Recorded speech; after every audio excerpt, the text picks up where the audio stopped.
সহিহ মুসলিম শরীফের 300 নম্বর হাদিস। আনাস ইবনে মালিক রাদিয়াল্লাহু তাআলা আনহু থেকে বর্ণিত, তিনি বলছেন, নবী করিম সাল্লাল্লাহু আলাইহি সাল্লাম বলছেন, বাইতুল মামুর থেকে এবার আমাকে আরো উপরে উঠানো হলো। সুম্মা যাহাবা বি ইলা সিদরাতিল মুনতাহা, আমাকে সিদরাতুল মুনতাহা পর্যন্ত উঠানো হলো।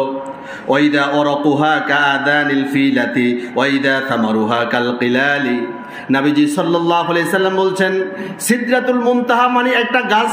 একটা কি গাছ? একটা গাছ। মুনতাহা মানে শেষ প্রান্ত।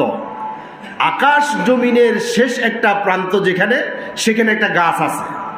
সিদরাতুল অর্থ হচ্ছে বদরি বৃক্ষ, বা অনেকে এটাকে কুল বৃক্ষ বা বড়ই গাছও বলেছেন।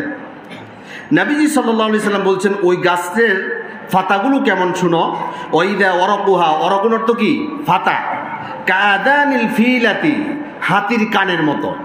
ওয়াইদা সামারুহা, এর ফলগুলো হচ্ছে কাল কিলালি, বড় বড় মটকার মতো।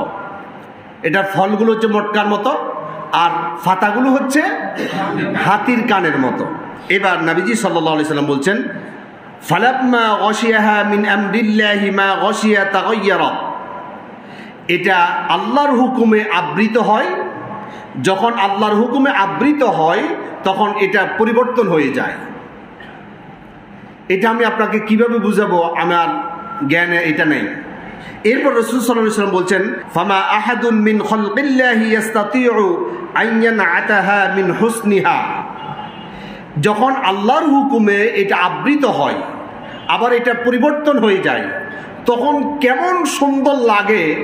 এটা পৃথিবীর কোনো মাখলুকের পক্ষে এই সৌন্দর্য বর্ণনা করা সম্ভব নয়। সুবহানাল্লাহ।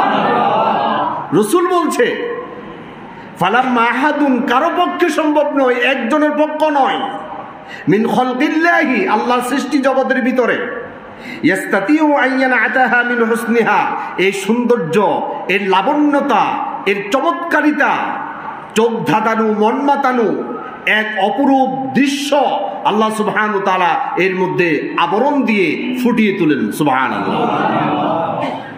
আমরা যদি এইভাবে এটাকে চিন্তা করি যে বিভিন্ন ছোট ছোট লাইটিং করে, লাইটিংটা অনেক সময় এক এক কালারের লাইট জ্বলে, এক একটা রং দিয়ে ওই স্থানকে আবৃত করে এটাকে সৌন্দর্যমণ্ডিত করা হয়। হয় কি হয় না? এইভাবে হয়তো এরকম হইতে পারে। আরেকটা হাদিসে এসেছে, এটা স্বর্ণের পতঙ্গ। আমরা একটু পরে হাদিসগুলো আবার আনবো ইনশাআল্লাহ। অর্থাৎ ওইখানে কিছু পতঙ্গ আছে, কোনো কোনো মুহাদ্দিস ইকরামগণ বলেছেন প্রজাপতি।